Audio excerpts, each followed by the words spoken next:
This is the History of Portugal podcast, an Eat to My Own Beat podcast. New episodes every Friday. Check us out on our Facebook page, the History of Portugal podcast, on YouTube, as well as my website, www.eattomyownbeat.com. This is the History of Portugal podcast, an Eat to My Own Beat podcast. New episodes every Friday.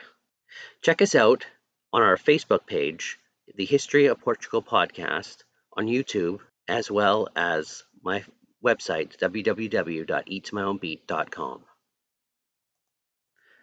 Episode 110 of the History of Portugal podcast, Decline.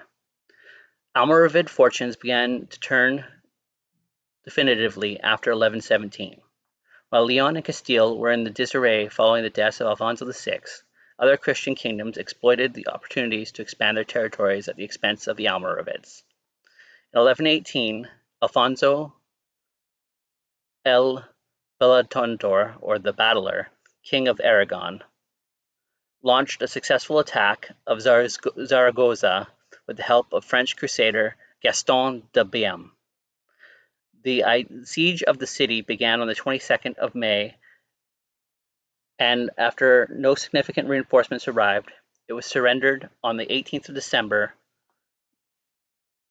Ali ibn Yusuf ordered a major expedition to recover the loss, but it suffered a serious defeat at the Battle of Quantanda in 1120. The crisis in evidence that Almoravid forces were overextended across their vast territories. When the Almoravid governor of Zaragoza, Aben Allah ibn Mazadi, had died earlier in 1118. No replacement was forthcoming, and the Almoravid garrison left in the city prior to the siege seems to have been very small. It is possible that Yusuf ibn Tashfin had understood his problem, and he intended to leave Zaragoza as a buffer state between the Almoravids and the Christians, as suggested by the Afro-Cairo story in Hulu al-Maziwa, a 14th century chronicle, which reports that Ibn Tashfin, while on his deathbed, advised his king to follow the policy. Alfonso I's capture of Zaragoza in 1118, along with the Union of Aragon with the counties of Catalonia in 1137, also transformed the Kingdom of Aragon into a major Christian power in the region. To the west, Alfonso I of Portugal asserted his independence of authority and effectively created the Kingdom of Portugal. The growing power of these kingdoms added to the political difficulties Muslims now faced in the Iberian Peninsula.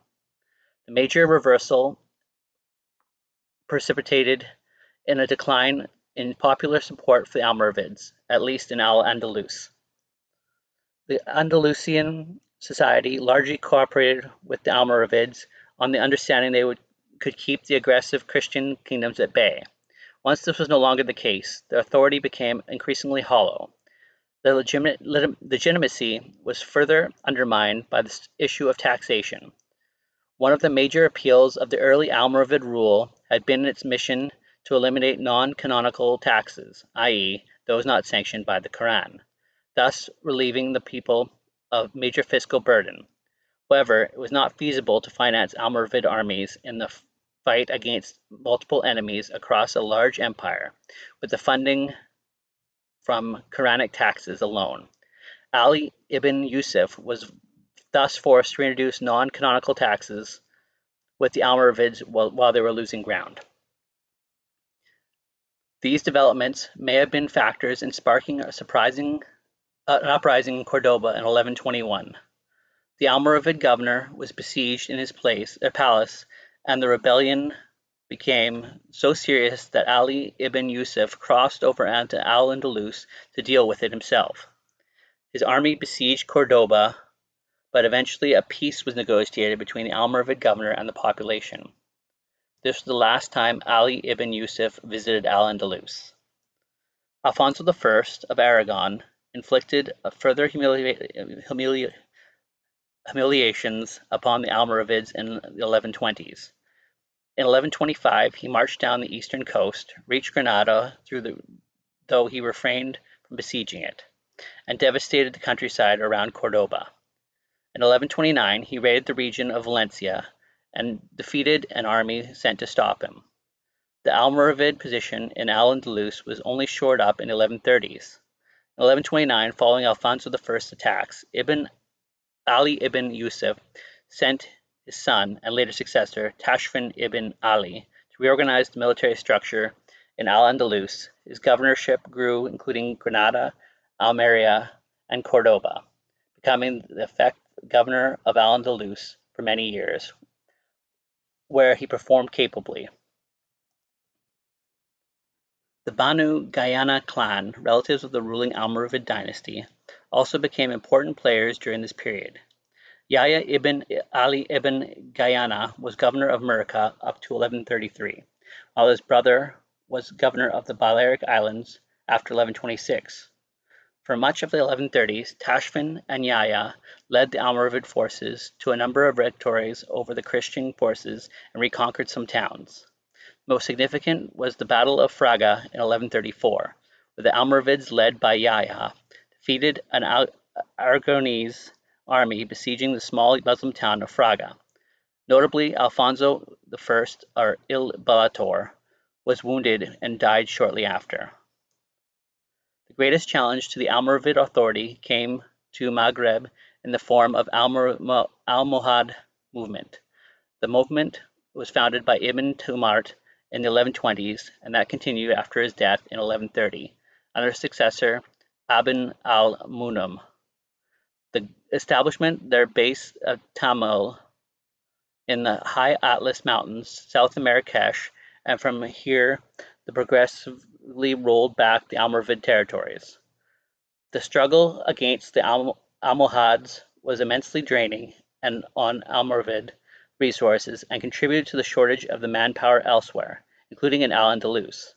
It also required the construction of large fortresses in the Almoravid heartlands in present-day Morocco, such as the fortress of Tajimut.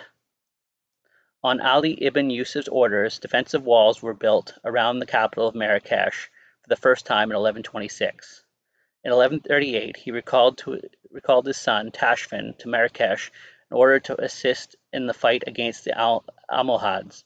Removing him from the Al-Andalus only further weakened the Almoravid position there. In 1138, the Almoravids suffered a defeat at the hands of Alfonso VII of Leon and Castile.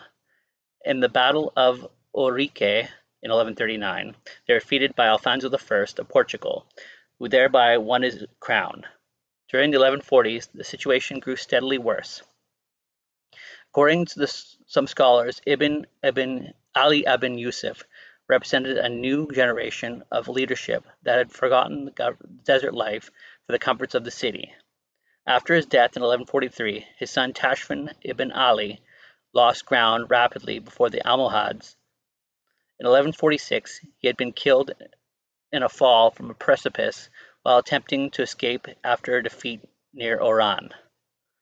The Miridan staged a major revolt in southwestern Iberia in 1144 under the leadership of Sufi mystic Ibn Qazi, who later passed to the Almohads. Lisbon was conquered by the Portuguese in 1147. Tashfin's two successors were Ibrahim ibn Tashfin and Ishaq ibn Ali, but their reigns were short. The conquest of Marrakesh by the Almohads in 1147 marked the fall of the dynasty. Through fragments, the Almoravids continued to struggle throughout the empire. Among these fragments, there was a rebel, Yahya al-Shariwa, who resisted Almohad rule in the Maghreb for 8 years after the fall of Marrakesh, before surrendering in 1155. Also in 1155, the remaining Almoravids were forced to retreat to the Balearic Islands, and later Erifica, under the leadership of Banu Gayana, were eventually influential in the downfall of their conquerors, the Almoravids, in the eastern part of the Maghreb. Thank you for listening to the History of Portugal podcast, a Eat to My Own Beat podcast.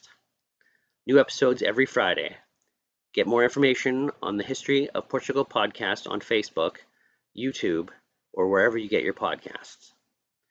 Check out www.eattomyownbeat.com for more information on our travels. Thank you for listening to the History of Portugal podcast. A each to my own beat podcast. New episodes every Friday. Get more information on the history of Portugal podcast on Facebook, YouTube, or wherever you get your podcasts. Check out www.eattomyownbeat.com for more information Thank you for listening to the History of Portugal podcast. A Eat to My Own Beat podcast. New episodes every Friday. Get more information on the History of Portugal podcast on Facebook, YouTube, or wherever you get your podcasts. Check out www.eattomyownbeat.com for more information on our travels.